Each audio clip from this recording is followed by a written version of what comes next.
ప్రభువు పేరిట మీ అందరికీ షలోం. ఈరోజు దేవుని వాగ్దానము.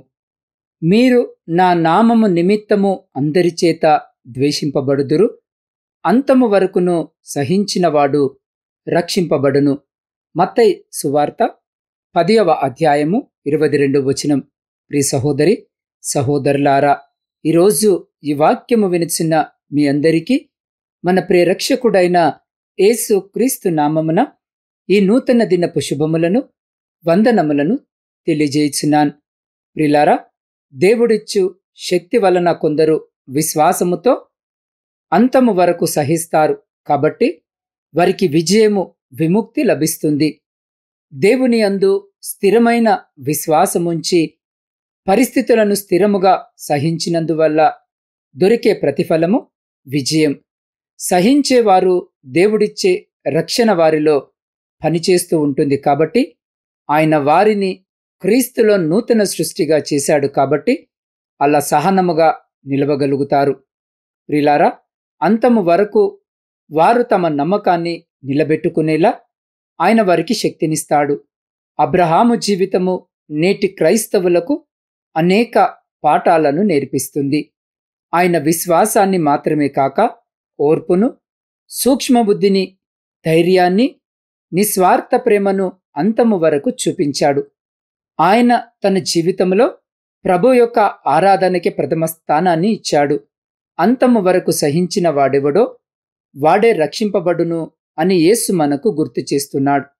ప్రియులారా, అబ్రహామును అనుకరించి విశ్వాసము చేతను ఓర్పు చేతను వాగ్దానములను స్వతంత్రించుకొని వారిలో ఒకరై ఉండుడి అని పరిశుద్ధ లేఖన భాగము తెలియజేస్తుంది. ప్రియులారా, ఓర్పు ద్వారా అంతము మట్టుకు సహించాలి. వాగ్దానములను స్వతంత్రించుకోవాలంటే ఓర్పు అనేది అంతము వరకు ఉండాలని మనము నేర్చుకోవలసి ఉన్నది. క్రైస్తవుని జీవితంలో అంతము వరకు ఓర్పుగా ముందుకు సాగాలన్న యథార్థమైన కోరిక లేకపోతే ఎటువంటి మేలు మనకు రాదు. ఈ లోకములో మన జీవితాంతము వరకు క్రీస్తులో నమ్మకము ఉంచుతూ ఆయనకు సేవ చేస్తూ ఓర్పుగా సాగిపోవడమే జీవితంలో ప్రాముఖ్యమైన విషయం. ప్రియులారా, జీవితంలో ఎన్నో విషమ పరీక్షలు ఎదురవుతూ ఉంటాయి. వాటిని ఉన్నవి ఉన్నట్టుగానే చూస్తే కష్టమైనవిగా ఉంటాయి. కానీ అవి తీసుకువచ్చే మంచి ఫలితాల మూలముగా విశ్వాసులు ఆనందించవచ్చు. విషమ పరీక్షలు దుఃఖము కలిగిస్తాయి. కానీ ఓర్పుగా వాటిని ఎదుర్కొనొచ్చో అవి మనల్ని మరింత మంచివారిగా, మరింత ఆధ్యాత్మికంగా, విశ్వాసములో మరింత బలవంతులుగా చేయగలవు. దేవుడు అవలంబించే విధానము అదే. కాబట్టి ప్రియులారా, ఈ నూతన దినములో ప్రవేశించిన మీకు దేవుడు జీవ కిరీటమును అనుగ్రహించాలని, ఈ వాక్యము వినిచిన మిమ్మల్ని రక్షించాలని దేవుడు మీ పట్ల ఈరోజు వాంఛ కలిగి ఉన్నాడు. ఒకవేళ ఈరోజు ఈ వాక్యము వినిచిన మీరు ఎన్నో శ్రమలను అనుభవించుచుండవచ్చును. వాటిని సహించలేక ఎంతో దుఃఖముతో ఉండి ఉండవచ్చును. అయితే మన ప్రభువైన యేసు క్రీస్తు మన యొక్క శ్రమల నుండి మనలను విడిపించుట కొరకే ఆయన శిలువ శ్రమలను సహించాడు. ఒకవేళ మీరు దేవుని నిమిత్తము అందరి చేత దూషింపబడి ఉండవచ్చును. అందుకే పరిశుద్ధ లేఖన భాగం ఏమంటుందో చూడండి. మీరు నా నామము నిమిత్తము అందరి చేత ద్వేషింపబడుదురు, అంతము వరకు సహించినవాడు రక్షించబడును అన్న వచనము ప్రకారము, ప్రియులారా, మీరు దేవుని నిమిత్తము ద్వేషింపబడినట్లయితే, అంతము వరకు సహించినట్లయితే నిశ్చయముగా మీరు రక్షించబడతారు.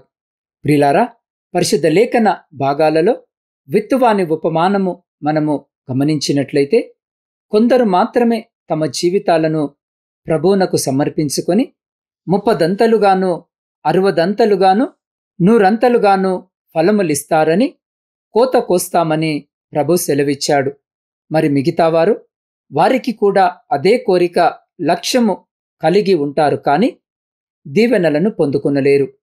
వారు రక్షణ భాగ్యము పోగొట్టుకొని అంతము వరకు నిలిచి ఉంటారు. కాబట్టి ఈరోజు ఈ వాక్యము వినిచిన్న మీ పరిస్థితి ఏమైయున్నదో ఒక్కసారి ఈ దినము పరిశీలించుకొని మీరెక్కడ నిలిచి ఉన్నారో అని ఆత్మ పరిశీలన గావించుకొని అలాగు చేసి మీరు దేవుని యందు నిత్యము నిలిచి ఉన్నట్లయితే నిశ్చయముగా దేవుడు మీ పట్ల గొప్ప కార్యాలను జరిగిస్తాడు.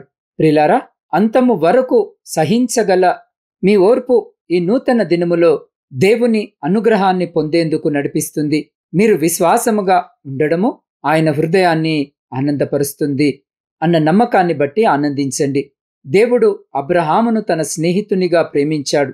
ప్రియులారా, అయినప్పటికీ అబ్రహాముకు జీవితంలో ఒత్తిళ్లతో కూడిన శోధనలు, శ్రమలు ఒకదాని తర్వాత ఒకటి వస్తూనే ఉండేవి.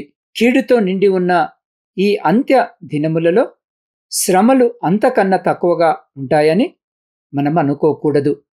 నిరాశలో మగ్గిపోయే బదులు మనకు ఈరోజు ఎదురయ్యే ఒత్తిళ్లు సాతాను దుష్ట విధానానికి చెందినవని గ్రహించి అంతము వరకు ఓర్పుగా జీవితంలో ముందుకు కొనసాగవలసి ఉన్నది.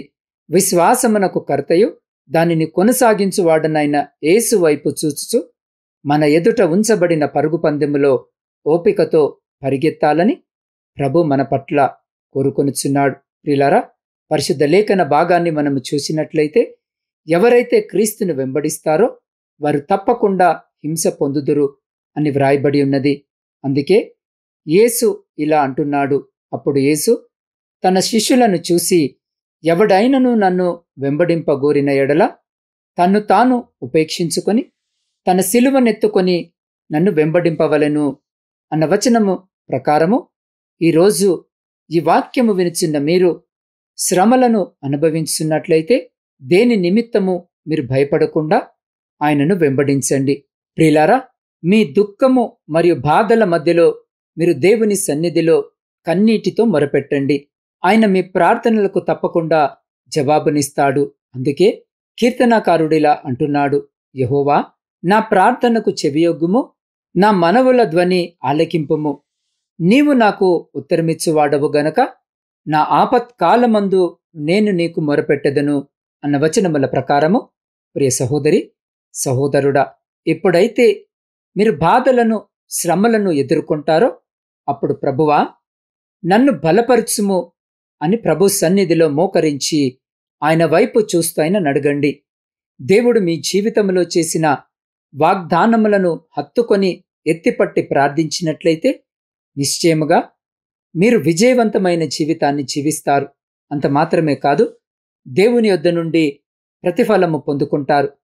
మరణము వరకు నమ్మకముగా ఉండుము, నేను నీకు జీవకిరీటమిచ్చెదను అని ప్రభు సెలవిచ్చిన ప్రకారము ప్రియ సహోదరి సహోదరుడా, అంతము వరకు దేవుని పట్ల నమ్మకముగా ఉన్నట్లయితే నిశ్చయముగా దేవుడు మీకు జీవకిరీటమును అనుగ్రహించి మిమ్మలను పరవశింపజేస్తాడు. అట్టి రీతిగా మన జీవితాలను సరిచేసుకొనుటకు అటువంటి గొప్ప కృప ధన్యత దేవుడు ఈ నూతన దినములో ఈ వాక్యము వినిచున్న మీకును మీ కుటుంబమునకును మరియు మీ ప్రియులకు వారికి ఇప్పుడు ఎల్లప్పుడు సదా ఎల్లకాలము దయచేసి మిమ్ములందరినీ ఆయన తన కృపగల రెక్కల చాటున భద్రపరిచి కాపాడునుగాక. ఆమేన్. ప్రార్థన. సర్వమును సృష్టించి సదా ఏకరీతిగా పరిపాలించిన పరలోకమందున్న ప్రియ పరలోకపు పరమతండ్రి, మీ జీవము కలిగిన నామానికి స్తుతులు స్తోత్రాలు వందనాలు. ప్రభువా, నీవు మాత్రమే మమ్మను సంరక్షిస్తూ నడిపించువాడవు. నీవు మాలో నివసించుము. దివా, మేమెదుర్కొంటున్న శ్రమలను హింసలను బట్టి నిన్ను విడిచిపెట్టకుండా నిన్నంతము వరకు వెంబడించే కృపను మాకు అనుగ్రహించుము. అయా, ప్రజలు విరోధముగా మా పైకి లేచినను నిన్ను వెంబడించడంలో వెనుక పడకుండా మమ్మను నీలో నడిపించుము. దేవ, మా శ్రమలలోనూ ఆపత్కాలములలోనూ నీకు మొరపెట్టుచున్నాం. దయతో మా మనవులను ఆలకించి మా ప్రార్థనకు జవాబును దయచేయము. అయా, ఎటువంటి స్థితిలోనైనా మేము మరణము వరకు నీకు నమ్మకముగాను మరియు యథార్థముగా జీవించినట్లు మరియు నిన్ను వెంబడించినట్లు మాకటువంటి హృదయమును మరియు కృపను దయచేయమని నీ పాద సన్నిధిలో వేడుకొనుచున్నాం. దేవా, ఈరోజు జన్మదిన వివాహ వార్షికోత్సవాలు జరుపుకొంచున్న ప్రతి బిడ్డను మీ నూతన దయాకిరీటము చేత ఆశీర్వదించి ఫలభరితమైన జీవితము దయచేయమని వేడుకొనుచున్నాం. దేవ, శారీరక మానసిక బలహీనతలతో ఉన్న ప్రతి బిడ్డకు శీఘ్రమైన స్వస్థతను దయచేయము. దేవ పరీక్షల కొరకు సిద్ధపడుతున్న బిడ్డలందరినీ మీ జ్ఞానము చేత నింపి ఆశీర్వదించుమని వేడుకొనుచున్నాం. అయ్యా, ఈ సమయంలో ఈ ప్రార్థనలో ఏకీభవిస్తున్న ప్రతి బిడ్డను మీ హస్తాలకు అప్పచెప్తా ఉన్నాం. అయ్యా, ప్రతి బిడ్డ యొక్క హృదయవాంఛ నెరిగిన దేవుడు వింటున్నావు. ఈ బిడ్డ ఈ అక్కర ఈ అవసరత చేత మీ వైపు చూస్తూ వారి ప్రార్థన మనవులను మీ పాదసన్నిధిలో పెట్టుచున్నారో ఆకాశమందు ఆసీనుడవైన తండ్రి, వారి ప్రతి ప్రార్థన మనవిని ఆలకించి వారి జీవితాలలో, కుటుంబాలలో, ప్రాముఖ్యంగా వారి దాంపత్య జీవితంలో ఉన్నటువంటి ప్రతి విధమైనటువంటి శోధన, వేదన, దుఃఖము, లేమిని తీసివేసి మీ ఆకాశపు వాక్యలను విప్పి మీ సమృద్ధికరమైనటువంటి దీవెన ఆశీర్వాదాల చేత బిడ్డల జీవితాలను, కుటుంబాలను దీవించి ఆశీర్వదించి తృప్తిపరిచి మీ కృపలో భద్రపరుచుకొని ముందుకు నడిపించుమని సమస్త స్తుతి, ఘనత, మహిమ మీకే చెల్లించు మా రక్షకుడును మీ ప్రియకుమారుడైన యేసు క్రీస్తు శక్తి కలిగిన నామమున ప్రార్థించి స్తుతించి అడిగి పొందుకొని ఉన్నాము తండ్రి. ఆమేన్.